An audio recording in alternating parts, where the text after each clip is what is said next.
আজকে আমরা এই ভিডিওর মাধ্যমে আলোচনা করব এসআইআর এর যে ড্রাফট লিস্ট প্রকাশিত হওয়ার কথা ছিল সেটা 16 তারিখ সেই ড্রাফট লিস্ট প্রকাশিত হয়েছে এবং আপনারা কিভাবে অনলাইনের মাধ্যমে সেটাকে চেক করবেন এবং নিজের নামটাকে কিভাবে সার্চ করবেন সেটাই আজকে আমরা এই ভিডিওর মাধ্যমে আলোচনা করব। প্রথমে গুগলে আসবেন, আসার পর সার্চ করবেন এনভিএসপি। সার্চ করলে এরকম পেজ আপনার সামনে ওপেন হবে এবং আপনি এই ফার্স্ট অপশন দেখতে পাচ্ছেন, এখানে ক্লিক করবেন। ক্লিক করার সঙ্গে সঙ্গে এরকম পেজ আবার আপনার সামনে ওপেন হবে এবং আপনি এই যে লগইন অপশন দেখতে পাচ্ছেন, এখান থেকে আপনি লগইন করবেন। এইখানে মোবাইল নম্বর বা রেজিস্টার মোবাইল নম্বর বা ইমেল আইডি এবং নিচে ক্যাপচার দিয়ে আপনাকে লগইন করতে হবে। যাদের ইউজার আইডি পাসওয়ার্ড বানানো নাই তারা বানিয়ে নিতে পারবেন, বা তারা যদি মনে করেন ডাইরেক্ট আমি চলে আসবো, তাহলে আমি এই ভিডিওর কমেন্ট বক্সে একটা লিঙ্ক দিয়ে রাখবো, সেই লিঙ্কে আপনি ক্লিক করে এইখানে ডাইরেক্ট চলে আসতে পারবেন। আমি প্রথমে লগইন করে নিচ্ছি।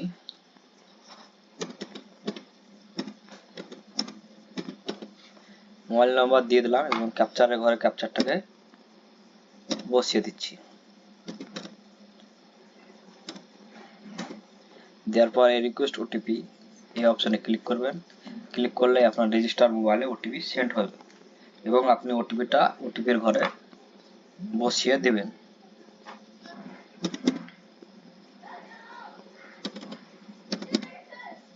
দেওয়ার পরে ভেরিফাই আর লগইন এই অপশনে আপনি ক্লিক করবেন। করলে এরকম পেজ আপনার সামনে ওপেন হয়ে যাবে এবং আপনি এখানে অনেকগুলো অপশন দেখতে পাচ্ছেন।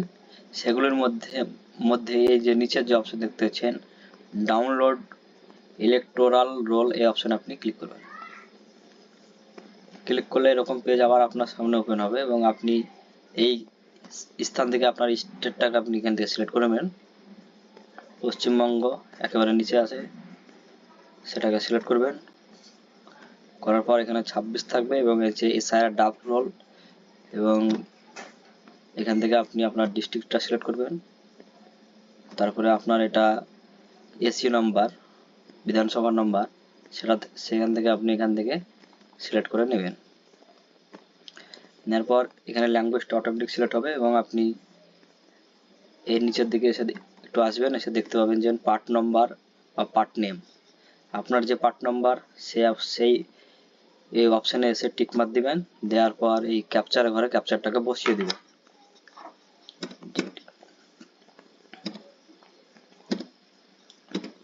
দেওয়ার পর এই ডাউনলোড পিডিএফ এই অপশানে আপনি ক্লিক করবেন এবং এরকম স্ট্যাটাস শো হবে এবং আপনার একটু টাইম নেবে। নেওয়ার পর এটা পিডিএফ আকারে আপনার মোবাইলে বা কম্পিউটারে আপনি যেখান থেকে দেখছেন সেখানে এরকমভাবে পিডিএফ আকারে ডাউনলোড হয়ে যাবে এবং এখান থেকে আপনার নামটা খুঁজে নেবেন, সার্চ করে নেবেন, তাহলে আপনি দেখতে পাবেন এখান থেকে নামগুলো সার্চ করে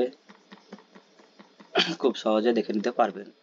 এবং যারা ইউজার আইডি পাসওয়ার্ড বানানো নাই তাদেরকে আমি ভিডিওর কমেন্ট বক্সে লিঙ্ক দিয়ে দেবো এবং লিঙ্কটা ক্লিক করলে ডাইরেক্ট এই অপশনে আপনারা চলে আসতে পারবেন এবং এখান থেকে আপনি ডাউনলোড করে নিতে পারবেন। ভিডিওটা ভালো লাগলে অবশ্যই একটা সাবস্ক্রাইব করবে।